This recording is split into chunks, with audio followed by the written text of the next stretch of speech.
What's up, guys? Anton here, and let me just start by saying that in this video, no, I'm not talking about what to do when you go and ask somebody out, or when your boyfriend or girlfriend breaks up with you, or when you get rejected on Tinder, okay? This video is about what to do when you get rejected from a supplier, specifically a high-ticket dropship supplier that does domestic manufacturing or distribution that you were really looking forward to working with. Maybe they're a silver supplier or even a gold supplier. You just built your Shopify store, you are ready to go, you reach out to them, and then they give you an answer like, no, sorry, we're no longer working with online retailers, or no, your store is not up to our standards, or sorry, we're not taking anyone else new on, right? That's your answer. You get rejected. What should you do? So yes, this is still a business channel, and that is what we're going to be covering in this week's episode of Dropship Weekly.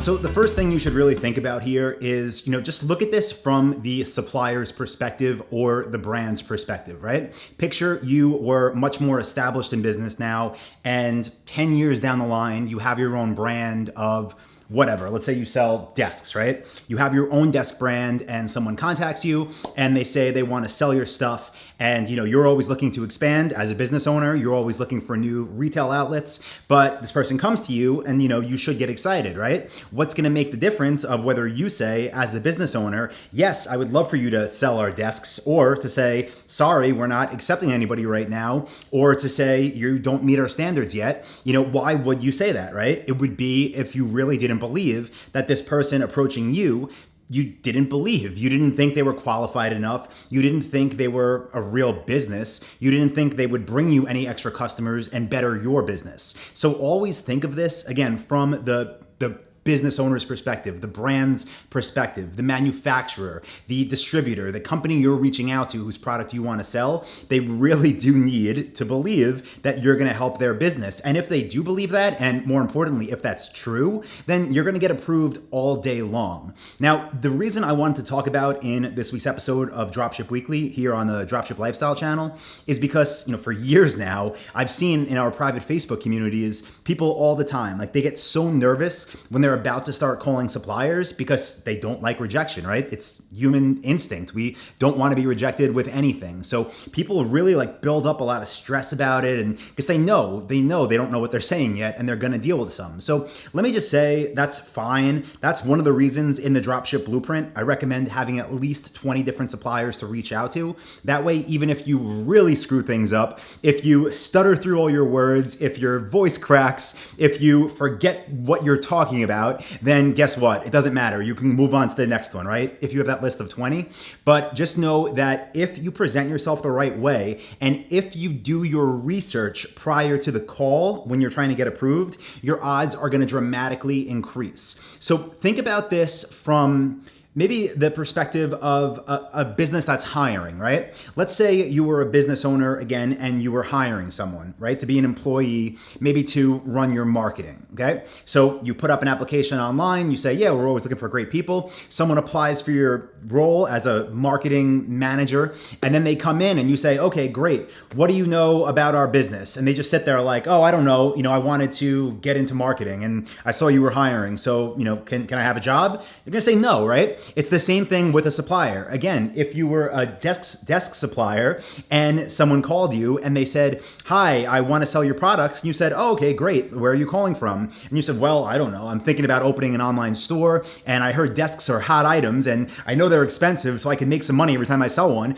They're going to say, okay, sorry, we're not accepting anybody. So again, do your research first. Just like with a job interview, you should, before you go in, you should do your research. You should know about the company. You should know their history. You should know about the skill set that you're bringing to the table, and you should sell yourself. That's what you're doing, right? So same thing with suppliers. When you apply, you need to sell yourself. You need to be there. You need to be ready. You need to have something to offer and bring to the table during those discussions. And just know at the end of the day that they do want to work with you, okay? You're not trying to talk to people who are looking forward to turning you down. They want people that could help grow their business, and that should be you. That's why you should be in this business to begin with, right? To bring in sales, to have happy customers, to build a lasting asset. Now, what if you still get rejected? Well, if it happened because you weren't prepared, listen, we all make mistakes, right? Maybe you reached out to suppliers before watching this video. Then simply make a note. Again, if you have a supplier list, which you should make your own, then just make a note to circle back and maybe a month later to give them a call and try again, right? It doesn't hurt. And don't worry, they're busy too. They're getting contacted by their customers and their distributors and their retail outlets all day long. So you're fine to follow up, okay? It's not like you get one try and then you're over with. So step one is, if you made that mistake of being underprepared, get yourself prepared, try again, a month later, right? Now, what if you call them, you are prepared, and they say something like, well, listen, we would maybe want to work with you in the future, but right now we have a bunch of internet retailers and we're not looking to bring any on, okay? And you get rejected. And, at that point, like, if you don't know what to say, you're probably going to say something like, okay, thank you, I appreciate it. Please let me know if you ever decide to work with more internet retailers, right? And that's one way to go, but they're not going to reach out to you because, again, you have to sell yourself to them. So I'm not saying every time someone tells you that you could just tell them, listen, you really should allow us to sell your stuff. And they're going to be like, oh, okay, you know what? You changed my mind. Not that easy, but you should have something that you could bring to them. This is one of the reasons inside of the Dropship Blueprint and Dropship Lifestyle, I share the scripts and the templates for what I call our launch strategy. And basically what you're using there when you're, again, trying to get approved with suppliers who rejected you is you're telling them about what you're doing to actually launch your store. And you're really using FOMO, right? Fear of missing out, talking about the different suppliers that you're bringing on board, that you already have on board, talking about all the different marketing channels you're using, talking about different promotions that you have in place already that you're going to be running. And, that's one big thing right there. Like, if you really do have a launch strategy, which you should, then you can sell yourself and make them want to be a part of that, right? Because they don't want to see, they have all their retailers. And if you position yourself as, hey, I'm about to take this market over, they don't want to think like, oh, okay, I'm just going to ignore this person. They want to be part of that, especially if they think you know what you're talking about, which again, you will by doing your research, okay? Now, what if you get to the point, and this is definitely going to happen. This is the most common reason I would say for supplier rejections is you call them and maybe you even tell them about your launch strategy, what you're planning on doing. And they say, you know what, that all sounds great. We would love to have a conversation again in 3 months, 6 months, a year, whatever.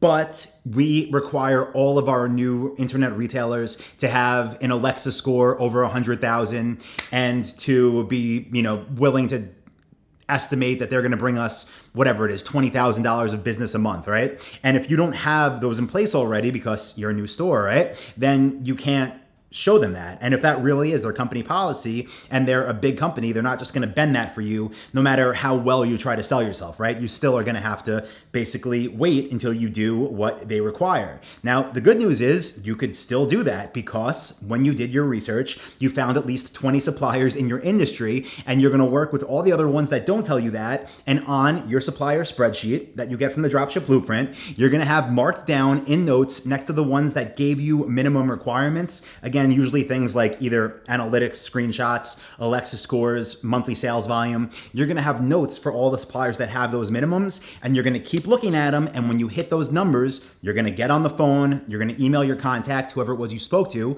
and that's how you're going to deal with that rejection, right? You're going to tell them, hey, guess what? We spoke 3 months ago. I told you I was going to do this.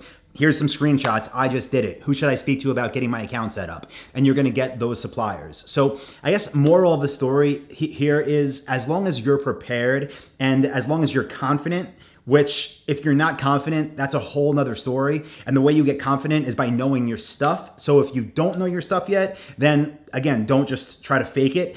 Literally, go through my courses, go through my videos, go through my blog, listen to all my podcasts, watch all my YouTube videos, whatever. Learn your stuff, know what you're talking about, and then you can present yourself as confident because you will be. And again, if the real reason beyond you're confident, you know how to sell yourself, you know what you're talking about, they still say no, it's simply going to be because there's minimums that you're not at yet because you're new. You're going to make a note on it. You're going to smash through all of those targets with the rest of your suppliers. You're going to circle back. You're going to get them on board and you're going to become one of their biggest internet retailers. Okay. So don't get down on yourself when someone tells you no. Only get down on yourself if someone tells you no because you screwed up. And the way you would screw up again is being by being under underprepared or by, just trying to lie your way through something. So do everything you can. And at the end of the day, if you get rejected, you're going to get them in the future and you're going to crush it with everyone else. So guys, that's going to do it for this week's episode of Dropship Weekly. I post a new one of these every Thursday right here on youtube.com/dropshiplifestyle. If you're not subscribed yet, click the button, hit that bell. You'll get a new training every week. And please do engage, ask questions, let me know what you want to hear more about, because I do record these things on Thursdays. So if you have a good idea for a video, something you want to know about, let me know. I'll take out my camera, throw it up real quick, make the video, get you an answer. That's why I do these things. It's fun to interact with everyone. So let me know. And yeah, I'll see you guys next Thursday for Dropship Weekly. See ya.